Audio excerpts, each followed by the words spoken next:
सारे ठीक ठाक हैं व्यूअर्स। आज हम फौजान भाई का इंटरव्यू ले रहे हैं। तो फौजान भाई मास्टर्स के स्टूडेंट हैं टर्की के अंदर कादिर हास यूनिवर्सिटी में। फिर भी इंट्रोडक्शन ले लेते हैं फौजान भाई का कि अप्लाई उन्होंने किस तरह करा टर्की में और उनका एक्सपीरियंस कैसा रहा टर्की में। तो फौजान भाई सबसे पहले अस्सलाम वालेकुम। वालेकुम अस्सलाम। फौजान भाई प्लीज़ अपना इंट्रोडक्शन दे दें। हाँ, मेरा नाम मोहम्मद फौजान है। मैं कादिर हास यूनिवर्सिटी में कंप्यूटेशनल साइंस एंड इंजीनियरिंग का मास्टर्स का स्टूडेंट हूँ। अच्छा। मैंने जो बैचलर्स कंप्लीट किया वो मैकेनिकल इंजीनियरिंग में कंप्लीट किया है कराची पाकिस्तान से, और NED university of engineering technology से, जो कि बहुत एक रिनोन यूनिवर्सिटी है ठीक है। पाकिस्तान की। तो मैं जहाँ तक अप्लाई करने का ताल्लुक़ है कादिर हास में और टर्की में, तो उसमें इस तरह था कि मैंने प्रोफेसर से कांटेक्ट किया थ्रू ईमेल्स, लिंक्डइन के थ्रू। मैंने उनकी कुछ प्रोफेसर से कादिर हास के, उनके पास फंडिंग्स थी, मैंने मेरी नज़र से गुजरी थी, तो मैंने ईमेल की उनको, वो इंटरेस्टेड थे मेरी प्रोफाइल में। तो फिर उन्होंने फर्दर इस तरह आगे बात बढ़ी और उन्होंने मुझे यहाँ पे स्कॉलरशिप और फर्दर पोजीशन ऑफर करी। अच्छा, तो आपने किसी कंसल्टेंट से किया था कि नहीं, खुद ही इंडिविजुअली? जहाँ तक मेरा ताल्लुक है, मैंने किसी कंसल्टेंट से कोई हेल्प नहीं ली, कोई पैसे खर्च नहीं किए कंसल्टेंट के कंसल्टेंट के हवाले से। और ठीक है। दूसरी चीज़ ये है कि मैं औरों को भी यही रिकमेंड करूँगा कि कंसल्टेंट के चक्कर में पड़ना एक तरह से पैसे ज़ाया करना और वक्त ज़ाया करने के मुतरादिफ है। तो अगर आप लोग समझते हैं कि आप में काबिलियत है और आप ग्रेजुएट एजुकेशन परस्यू करना चाह रहे हैं किसी दूसरी मुल्क की यूनिवर्सिटी में, तो आपको खुद से कोशिश करनी चाहिए और ख़ुद से इंटरनेट पे, यूट्यूब सर्च करें और खुद ही फिर अप्लाई करें। चीज़ें दूसरी वेबसाइट पे इतना डेटा अवेलेबल है, इतनी रिसोर्सेज हैं, तो आपको वहाँ से काफ़ी हेल्प मिल सकती है। सही है। तो आप कौन से प्रोग्राम में वैसे फौजान भाई कौन सा प्रोग्राम में अभी? मैंने जैसे कि जिक्र किया, मैं कंप्यूटेशनल साइंस एंड इंजीनियरिंग का प्रोग्राम है कादिर हास यूनिवर्सिटी में मास्टर्स का, वहाँ उसमें मैं एनरोल्ड हूँ एज अ मास्टर्स स्टूडेंट। तो कोई प्रॉब्लम आई आपको यहाँ पे कादिर हास में, या फिर overall in Turkey in general? Did you go through any problems? कुछ मुश्किलात का सामना करना पड़ा था, जैसे कि कोई भी शख्स पाकिस्तान से बाहर जाता है तो उसको शुरू में काफ़ी मुश्किलात पेश आती हैं। तो मेरे साथ भी ऐसा ही हुआ था, मुझे काफ़ी मुश्किलात का सामना करना पड़ा, जो कि मगर अब चूँकि वो उसमें से काफ़ी हद तक काफ़ी सारी मुश्किलात ख़त्म हो चुकी हैं और वो इतनी कोई काबिल ज़िक्र भी नहीं है, तो मेरे हिसाब से उनका जिक्र करना कोई इतना अहम नहीं है इस हवाले से। बस जो चीज़ें जहन में रखने वाली हैं, कोई पाकिस्तान से आ रहे हैं यहाँ पे, तो उसको बस ये चीज़ जहन में रखनी चाहिए कि उसके पास कुछ सेविंग्स होनी चाहिए, कुछ पैसे हों उसके पास, क्योंकि यहाँ पे आने के साथ ही फ़ौरन आपको जॉब मिलना और दूसरी चीज़ें, और आपको रेंट पे अपार्टमेंट लेना पड़ता है, और दूसरा डॉक्यूमेंटेशन के एक्सपेंसेस हैं, तो वो सारी चीज़ें जो नहीं हो पाती। और अभी तुर्की में महंगाई इतनी हो चुकी है, बिल्कुल जैसा कि आप सही कह रहे हैं, मैं आपकी बात से बिल्कुल एग्री करूँगा कि बहुत महंगाई हो चुकी है पाकिस्तान से। अगर हम कंपेयर करें तो पाकिस्तान में तो महंगाई कुछ भी नहीं है, हालांकि इकोनॉमिकल सिचुएशन पाकिस्तान की बहुत ख़राब है, मगर फिर भी इतनी महंगाई नहीं है जितनी महंगाई यहाँ पे। मगर उस हिसाब से कुछ पॉजिटिव चीज़ें भी हैं, जैसा कि देखा जाए तो यहाँ पे सैलरीज बहुत ज़्यादा बेहतर है पाकिस्तान से अगर कंपेयर करें। मिनिमम सैलरी 8,500 ले रहा है, तो ये है कि मिनिमम सैलरी भी जो है वो इतनी है कि अगर आप अर्न कर रहे हैं मिनिमम सैलरी, तो ये है कि आप उसमें भी अच्छा खाना पीना और दूसरी चीज़ें अपनी मैनेज कर सकते हैं। सही हो गया। तो आप कोई जॉब कर रहे हैं with your studies? Are you doing any job part time और फुल टाइम? मैं कुछ ऑनलाइन काम करता हूँ, फ्रीलांसिंग। अच्छा, जैसे कि मैं पाकिस्तान में भी कर रहा था, यहाँ भी मैं वो कंटिन्यू कर रहा हूँ काम अपना। सही है। अच्छा, जो स्टूडेंट्स अप्लाई करना चाह रहे हैं फॉर मास्टर्स इन टर्की, आप उनको रेकमेंड करेंगे टर्की अप्लाई करना या यूरोप का कहेंगे?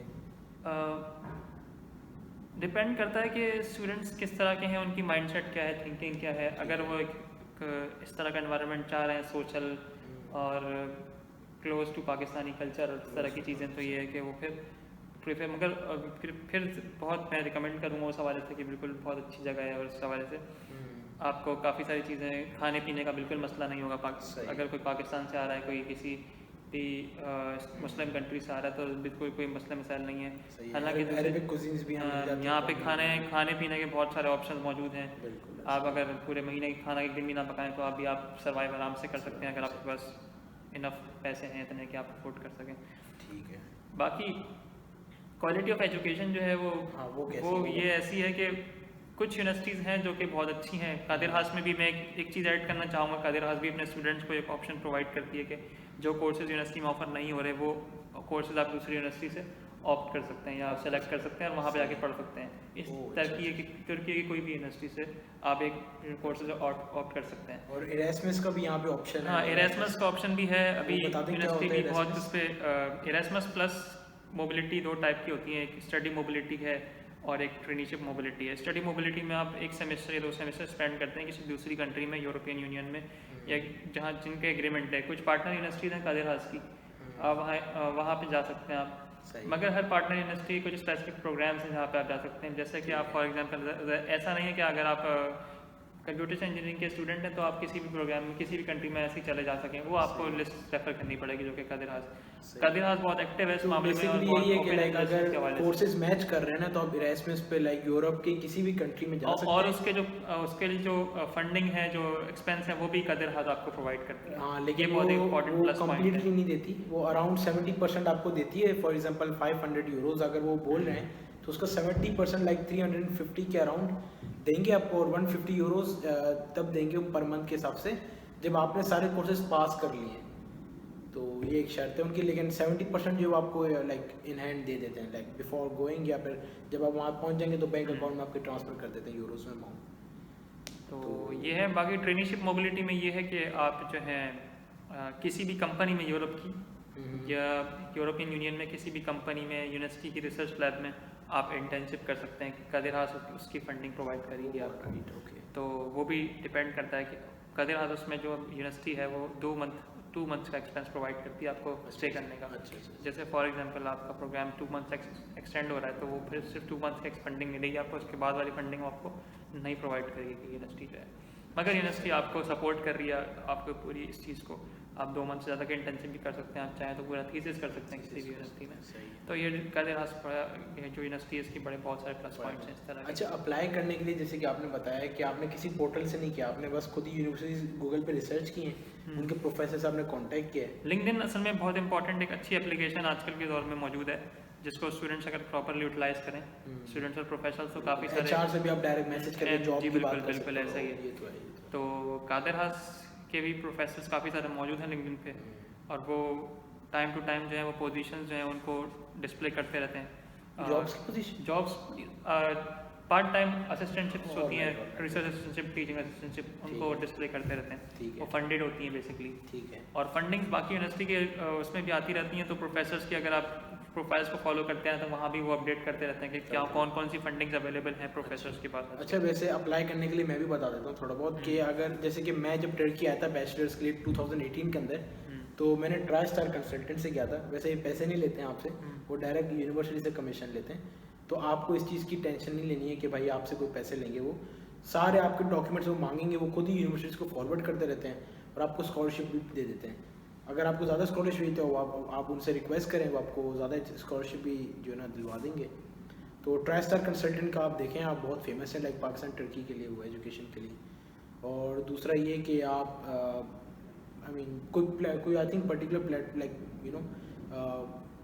यू नो कोई पोर्टल तो है नहीं टर्की के लिए, लेकिन आप आई मीन यूनिवर्सिटीज़ को रिसर्च कर सकते हैं। फॉर एग्जांपल कंप्यूटर साइंस आपने पढ़ना, आपका कौन सा department? Sorry, computation science and engineering, faculty of natural science and engineering. हाँ, तो ये सारी आप रिसर्च कर लें डिपार्टमेंट्स के, कौन सी यूनिवर्सिटी अच्छी है टर्की में डिपार्टमेंट वाइज। कंप्यूटर साइंस के लिए आई थिंक सवांची अच्छी है अगर आप बैचलर्स या मास्टर्स कर रहे हैं। आई मीन ITU अच्छी है, इस्तांबुल टेक्निकल यूनिवर्सिटी, कादिर हास भी आई थिंक ठीक है, कंप्यूटर इंजीनियरिंग अच्छी है। और बस ये है। तो ये है इन शॉर्ट के अगर आपको लगता है कि कुछ कोर्सेज आपकी यूनिवर्सिटी में अवेलेबल नहीं भी हैं, कादिर हास में आप एडमिशन ले चुके हैं, स्कॉलरशिप है आपके पास, तो आपको कादिर हास को ऑप्शन देती है कि आप 2 कोर्सेज किसी भी इस्तांबुल की यूनिवर्सिटी से या तुर्की की यूनिवर्सिटी से आप ऑप्ट कर सकते हैं। फिर दूसरा ऑप्शन इरेस्मस का दे रही है, तो आप इरेस्मस के थ्रू भी जा सकते हैं। तो वहाँ पे मिल जाता है, लाइक एक्सचेंज यूरोप पे का आपको ये है कि वहाँ पे भी आप कोर्सेज यूरोपियन यूनिवर्सिटी के अंदर पढ़ सकते हैं अपनी फील्ड से रिलेटेड।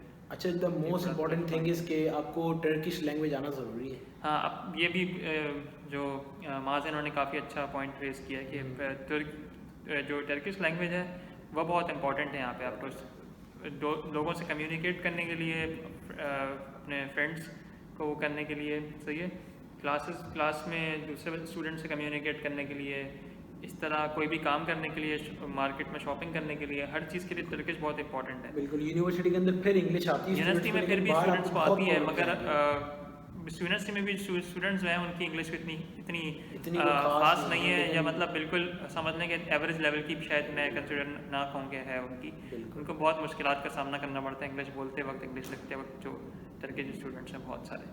तो ये एक वजह है कि जिसकी वजह से मैं तो यही रिकमेंड करता हूँ कि जब भी कोई यहाँ पे आए तो एटलीस्ट उसको कुछ एलिमेंट्री लेवल की प्रोफिशिएंसी हो टर्किश में। A1 A2 तो एटलीस्ट करके है, और इतनी मुश्किल भी नहीं सीखना। आई मीन इतनी मुश्किल नहीं है टर्किश अरबिक के काफ़ी कंपेरेटिवली उर्दू से करीब है, फारसी से करीब है, अरबिक से भी करीब है। बिल्कुल। तो ये मामला है। और बाकी फॉर एग्जांपल अभी जो आपने फीसेस वगैरह भरी हैं, fees as compare to Pakistan like महंगी हैं यूनिवर्सिटीज़ यहाँ की? मैं तो सर, मैंने जैसे कि जिक्र किया, मैं तो स्कॉलरशिप पे हूँ, तो मुझे अच्छा, स्कॉलरशिप को वैसे हर किसी को मिल जाती है लाइक मास्टर्स में स्कॉलरशिप इतनी कॉमन नहीं है फुल स्कॉलरशिप। अगर फिर भी अगर स्टूडेंट्स की प्रोफाइल अच्छी हो और वो सब रिक्वायरमेंट्स को फुलफिल कर रहे हो। लेकिन वैसे जितने भी स्टूडेंट से मैं मिला हूँ ना मास्टर्स के, उन सबकी 100% स्कॉलरशिप है। चाहे जीपीए इतनी अच्छी नहीं थी, बैचलर्स में नहीं थी आई मीन आप अप्लाई करो, मोस्ट प्रोबेबली आपको 100% ही मिलेगी। या डिपेंड ये भी करता है कि मैं कुछ मेरी कुछ स्टूडेंट से मुलाकात हुई थी, वो उनके एप्लीकेशन रिजेक्ट हुई थी और स्कॉलरशिप की भी कुछ पार्शियल स्कॉलरशिप पे थे। अच्छा। तो डिपेंड करता है, मुझे इसका मैं श्योरिटी से कुछ कह नहीं सकता इस मामले के अंदर कि क्या है सिनेरियो। मगर जो स्कॉलरशिप है वो अगर आपकी रिक्वायरमेंट फुलफिल कर रहे होंगे और सब चीज़ें होंगी तो हो सकता है आपको होपफुली मिल जाएगी स्कॉलरशिप। बाकी घर वगैरह के बारे में भी रिसर्च करके आए हैं, क्योंकि अभी अपार्टमेंट्स वगैरह बहुत महंगे हो गए हैं, रेंट वगैरह काफ़ी एक्सपेंसिव हो गए हैं यहाँ पे। बिल्कुल सही कह रहे हैं, मैं इत्तेफाक करूँगा आपकी बात से बिल्कुल। और बाकी अपनी सारी जो है ना रिसर्च करके आए टर्की के बारे में, किस सिटी में उनको पढ़ना है, कौन सी यूनिवर्सिटी में जाना है, और कौन सा फील्ड चूज़ करनी है उनको, और साथ साथ यूरोप का भी देखें। I mean not only Turkey, आप यूएस भी देखें वगैरह भी देखें, कंपेयर करें दोनों कंट्रीज़ को, लाइक कहाँ की एजुकेशन ज़्यादा बेहतर है, कहाँ के रिव्यूज़ ज़्यादा अच्छे हैं, फिर उस कंट्री को ऑप्ट करें आप लोग। तो ये सारा है। और कोई पॉइंट है गेस मिसिंग? बाकी पॉइंट ये और है पॉइंट, जैसे कि फॉर एग्जांपल यहाँ पे जॉब अपॉर्चुनिटीज़ हैं इंजीनियर्स के लिए। अगर आपको लैंग्वेज आती हो, तो अगर आपकी लैंग्वेज अच्छी है, आपको टर्किश अच्छी आती है, तो होपफुली, मैं मैकेनिकल इंजीनियरिंग की डोमेन से हूँ, तो मेरे कुछ फ्रेंड्स हैं जिनको इंटर्नशिप वगैरह भी ऑफर हुई हैं अच्छी कंपनी से, बाइकर वगैरह से। तो ये कि अच्छा, मैं इस पॉइंट पे एग्री नहीं करता, इस पॉइंट पे मैं एग्री नहीं करूँगा, क्योंकि मैंने बैचलर्स कंप्यूटर इंजीनियरिंग के अंदर की और मैंने लाइक मेरी जीपी भी अच्छी है। I mean GP doesn't matter, but मैंने प्रोजेक्ट्स भी काफ़ी किए हुए, तो मेरी प्रोफाइल अल्हम्दुलिल्लाह अच्छी है, काफ़ी स्किल सेट अच्छा है मेरा।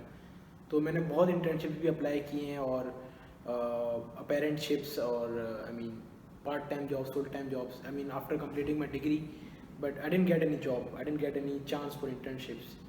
आई मीन मुझे कोई अपॉर्चुनिटी नहीं मिली ना, तो I mean I don't know, I think masters के लिए वो आई थिंक ज़्यादा अपॉर्चुनिटीज़ होती हैं वैसे। पर्सन टू पर्सन वेरी करता है। दूसरी चीज़ ये है कि एक्टिवली परस्यू करना पड़ता है काफ़ी ज़्यादा चीज़ों का। इंजीनियरिंग में वैसे ये है कि मुश्किल है, लेकिन बाकी फील्ड्स अगर आप बीबीए कर रहे हो या बिजनेस कर रहे हो, अगर उसमें फिर आपको जॉब मिल जाती है। मगर मेरे कुछ फ्रेंड्स हैं, अभी रिसेंटली इनकी इंटर्नशिप स्टार्ट हो गई है, तो मतलब मेरा फर्स्ट हैंड एक्सपीरियंस ऑब्जर्वेशन है, तो मैं उसकी बेसिस पे ये कहना चाह रहा हूँ, या मतलब मैं ये पॉइंट ऐड करना चाह रहा हूँ कि इंटर्नशिप्स और जॉब्स मिल सकती हैं, अगर मुश्किल है मिल सकती है, लेकिन नामुमकिन तो कोई चीज़ नहीं है। बिल्कुल ऐसा ही है। मतलब अगर प्योरली सर्च कर रहे हैं और डिवोटेड है तो आपको मिल जाएगी। और वो भी इंटरनेशनल कंपनीज में अप्लाई करें। आई मीन टर्किश यहाँ पे अच्छी कंपनीज हैं, आर्चलिक है, तो टर्किश है, इंटरनेशनल कंपनी में भी अप्लाई करें तो उनमें अपॉर्चुनिटीज वैसे ज़्यादा हैं। बाकी एरोस्पेस में बाइकर बहुत ही फेमस है यहाँ पे, तो ये कि अपॉर्चुनिटीज़ हैं, काफ़ी इंजीनियर्स को हायर करते हैं ये लोग। बट लैंग्वेज बैरियर एक बहुत बड़ा प्रॉब्लम है, अगर आप उसको ब्रेक कर देते हैं तो आई मीन सही है, मज़ा आएगा, आप इंजॉय करेंगे टर्की की लाइफ को।